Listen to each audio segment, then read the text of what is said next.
Good evening. My name's Denny, and this is my plant-based journey. Welcome into my kitchen. Tonight we're going to be making a recipe from PlantPure Nation Cookbook. We're going to be making the vegan mushroom gravy.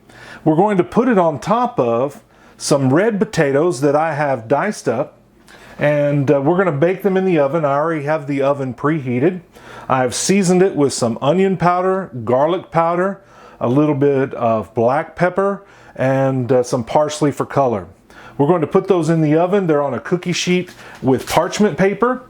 You can use parchment paper, but you can also use something like this. This is a Seal Chef. I got it on Amazon. I also use some that say Seal Pat on them, but I have these in multiple sizes. Tonight we're just going to use the parchment paper, but we'll put it in the oven and we'll bake it off.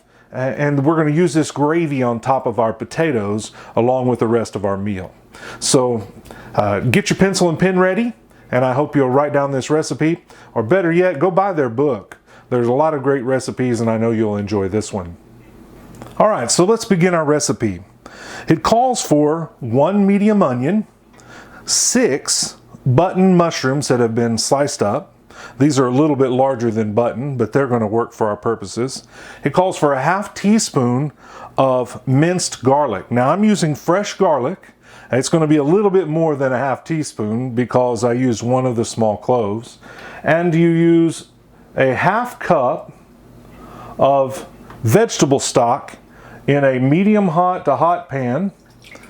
We're going to get that hot, and we're going to saute the vegetables in this sauce until we get them to the desired consistency, and then we'll add the other ingredients. All right, the vegetable broth is starting to boil, and so I'm going to add the garlic, and I'll add the onion, and I'll come back and add the mushrooms later.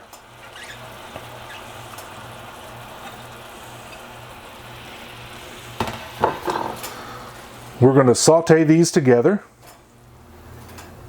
Okay, the onions and the garlic smell great. They're sauteing wonderfully. They look wonderful. They're translucent. We're going to add the mushrooms to this mixture. As you've noticed before, I love mushrooms, and I know these are going to cook up great. We'll get these sauteed. They'll cook down, and then we'll come back for part 2. Man, that smells good. All right, our mushrooms are starting to cook down. So now we're going to add our seasonings, and I've already measured them out. It involves a ½ teaspoon of dried thyme, a ½ teaspoon of dried sage, a ½ teaspoon of crushed dried rosemary, and then we're going to, in just a little while, add some other things to it. But it calls for an 1/8 teaspoon of sea salt if you're going to use salt, and a 1/4 teaspoon of black pepper. So I've put the dry ingredients together. They're here in this bowl, and we're going to add them to our pan. Now it already smells great. The mushrooms, the onion, the garlic, it smells fantastic in that vegetable broth. And I know that adding the spices are going to be very good as well.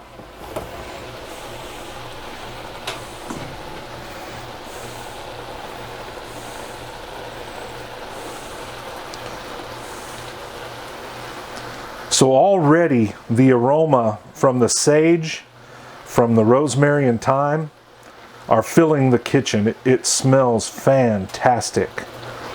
The color is starting to change a little bit. We're going to cook this in for a minute or two, and then we'll begin to add the rest of the ingredients to this recipe.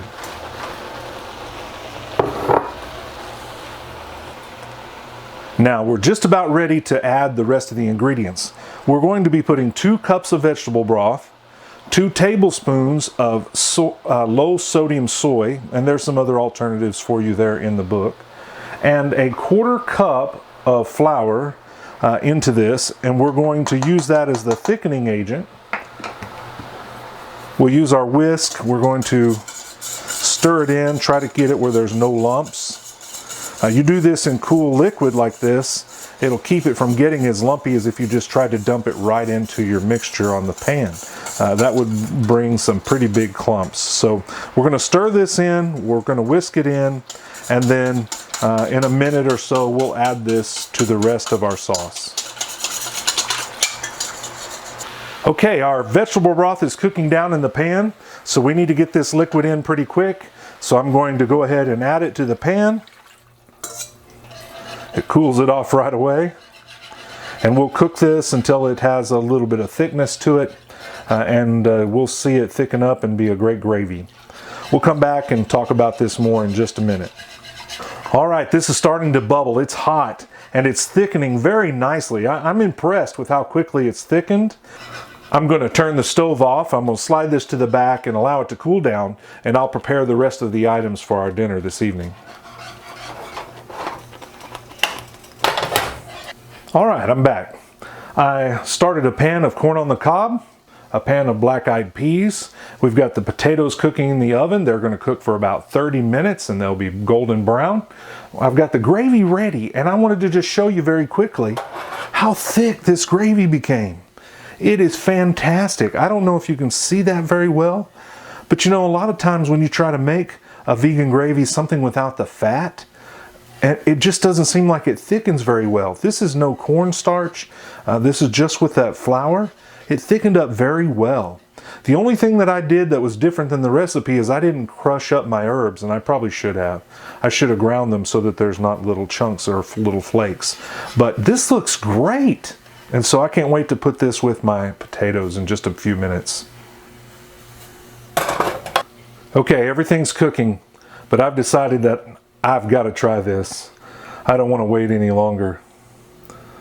So I'm going to get a little bit on a spoon.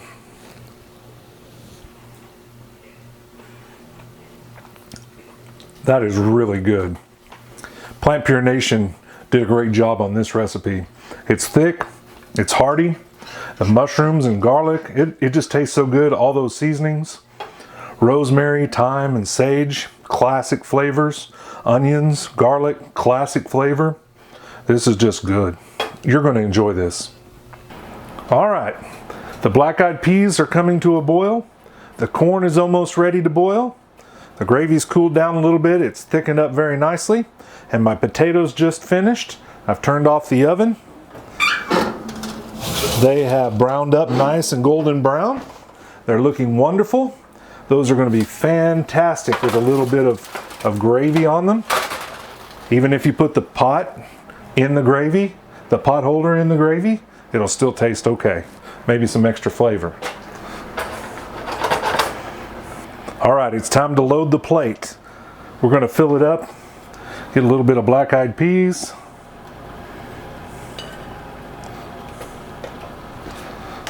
Here of corn on the cob. Just like some of the other recipes that I've made, I like to cook in large batches. That way I can take it to work the next day. Now on this particular instance, I'll have to make some more potatoes or something to go along with it.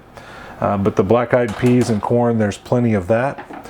I also have some spring mix in the refrigerator. We're going to have spring mix with the meal so that we have a salad. I'm going to use some balsamic vinegar with that. Okay, I'm going to get some of the potatoes now. Put them on the plate. Leave a little bit of room for my salad to go on the plate. And then I pulled a ladle out so that I could add the gravy to the top of the potatoes. I know a lot of times we'll make mashed potatoes with gravy, but I thought tonight I'd do these oven baked potatoes and get a little bit of that crispness on the potato. Well, let's give it a try.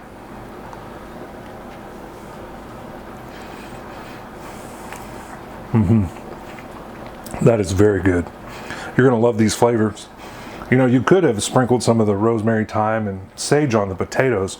I wouldn't put too much, but just a little bit for that additional flavor. But this is rich. They did a great job. PlantPure and Campbell, they hit this one out of the park. Great recipe. Try it at home. Let me know what you think. Of course, like the video if you will. Subscribe to my YouTube channel. Share it with your friends. If you have any comments or questions, leave them below and I'll get back with you as soon as I can. My name is Denny, and this is my plant-based journey.